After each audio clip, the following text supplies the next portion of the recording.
As a Muslim, one understands that the Quran was not a mere book meant to encompass one time and place, but a book for all time and for all humanity. Keeping this in mind, the question will come up: who are the people of the Pharaoh today? The Freemasons are the connective tissue that have carried ancient knowledge all the way through the centuries up into the modern secret society. The structure by which the world is controlled by a few people, literally a handful at the very top, is like Russian dolls, one doll inside another, inside another, inside another. I call this web in which they all fit the Illuminati, the illuminated ones, illuminated into knowledge that the rest of us don't get.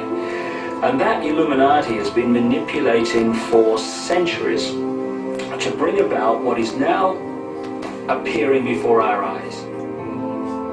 It has been explicitly evident that there has been a special group that has adopted the system of the Pharaoh and carried it throughout history until this very moment. With some of the most famous people in the world today, you find that their rituals are an absolute mirror of the ones that were carried out in Babylon, in Egypt, and the ancient world in general. It's an unbroken span of manipulation from the far ancient world to the present day. The Illuminati gained their initial knowledge from secret teachings of the pharaohs, as well as magician books taken from the Holy Land during the Crusades. With this knowledge in hand, they created certain mystery schools that played a prominent role in the mass control of the hearts, minds, and status of the people. The members of these mystery schools were exposed to some of the darkest secrets of the Illuminati. This included interdimensional communication with demon spirits, known in Islam as jinn. They usually would depict these spirits as serpents or reptiles in their corporation logos or religious architecture.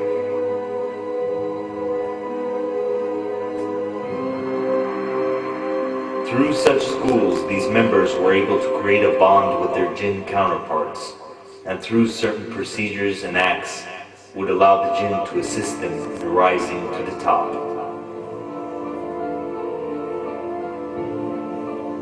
As such, they were eventually placed into highly influential positions of leadership. The head of the World Bank, James Wolfenson, is a member of this network. So is the head of the World Trade Organization.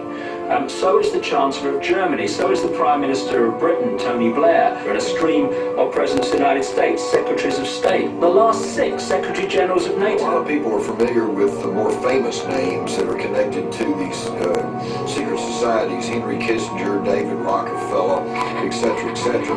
But there are literally hundreds of top-level, very powerful people who are at the inner core of these secret societies.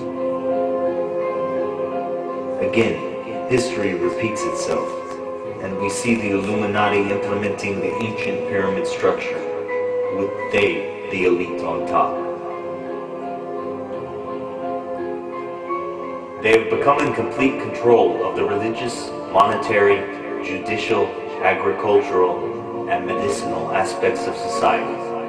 By this, no commoner would be able to acquire any service or product without having to go through the system first, to which he would have to pay a great price. Through various methods of medicinal control, wealth distribution, and the creation of eventual debt slaves, the masses became completely dependent on this pyramid.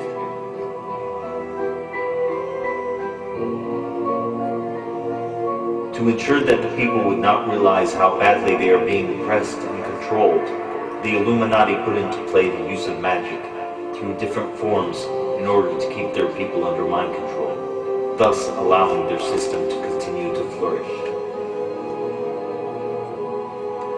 Through the contact with demon spirits or jinn, they learned the methods of inserting black magic and mind control into the media through the music, television, and film industries. In addition to that, they have idolized themselves through mainstream media and discovered the valuable technique of the use of repetition